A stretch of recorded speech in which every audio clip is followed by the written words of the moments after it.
కామారెడ్డి జిల్లాలో నిర్వహించిన media సమావేశంలోని BRS మాజీ ఎమ్మెల్యే మాజీ విప్ గంప్ గోవర్ధన్ కాంగ్రెస్ ప్రభుత్వ రైతాంగంపై తీసుకుంటున్న నిర్ణయాలను తీవ్రంగా విమర్శించారు. ఎన్నికల సమయంలోని రైతులకు ఇచ్చిన హామీలను ప్రభుత్వం అమలు చేయడం లేదని ఆరోపించారు. రైతు భరోసా, రైతు బీమా, ఎరువుల సరఫరా వంటి అంశాల్లో రైతులను కాంగ్రెస్ ప్రభుత్వం మోసం చేస్తుందని అన్నారు.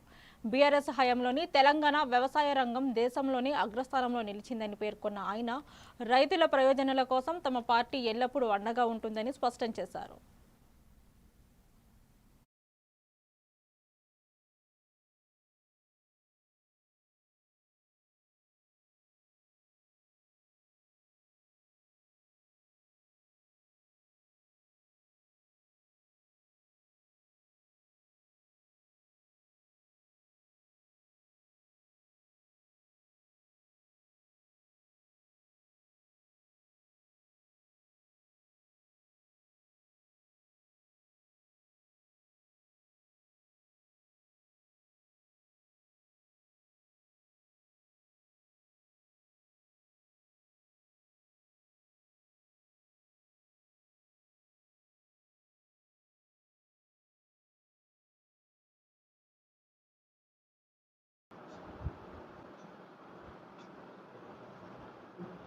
రాష్ట్ర ముఖ్యమంత్రి ఆధ్వర్యంలో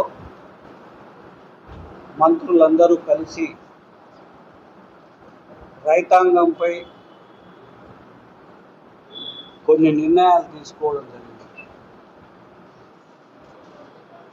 ఎలాంటి నిర్ణయాలు అంటే అవి కేసీఆర్ హయాంలో తెలంగాణ రాష్ట్రాన్ని భారతదేశంలోనే అత్యధికంగా ధాన్యాన్ని పండించినటువంటి వరి ధాన్యాన్ని పండించినటువంటి గొప్ప రాష్ట్రంగా తీర్చిదిద్దినటువంటి కాలాన్ని గుర్తు చేసుకుని ఈరోజు 2 రోజుల క్రితం జరిగిన ముఖ్యమంత్రి ఆధ్వర్యంలో మంత్రుల సమావేశంలో మనం అందరం చూసినాం. ఇంచుమించు చాలామంది ఇందులో వ్యవసాయ కుటుంబం నుంచి వచ్చిన వాళ్ళు